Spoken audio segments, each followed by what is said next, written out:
আমরা আরো 4-5 দিন আগে গিয়ে তাদের থেকে আমরা রুম বুকিং করছি। তো আমরা এদিকে আসছি, আসার পরে তাদের আমরা টাকা দিছি, যে 2000 টাকা দিছি, যে আমরা বলছে যে 11টার পরে রুম খালি হলে আমরা রুম দিব। তো আমরা বিচের পাড়ে ঘুরছি, সারা রাত্র ক্লান্ত, জার্নি করে আসছি, শরীর খুব ক্লান্ত। যাক, আমরা বিচের পাড় 5 ঘন্টা বিচের পাড় ছিলাম। আসে তারপর গিয়ে কি হলো যে তারা বলতেছে যে আমাদেরকে রুম দেওয়া যাবে না। তারা অন্য কোথাও কি আমাদের থেকে বেশি ভাড়া পাইছে, তাই এখন আমরা থেকে অ্যাডভান্সও নিছে, নিয়ে এসে বলতেছে যে কি তারা আমরা রুম দিতে পারবে না, মানে রুম নাই, মানে ঘুরতেছে।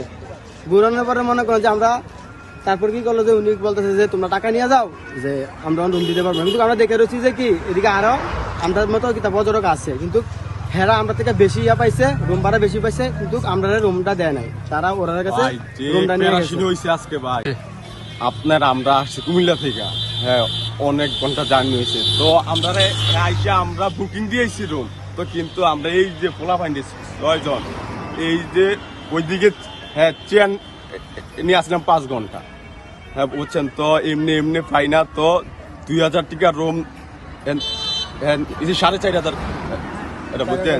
যেই জায়গায় থাকলাম 4 দিন, ওই জায়গাতে এখন হ্যাঁ 2 দিন থাকতেছি আর কি।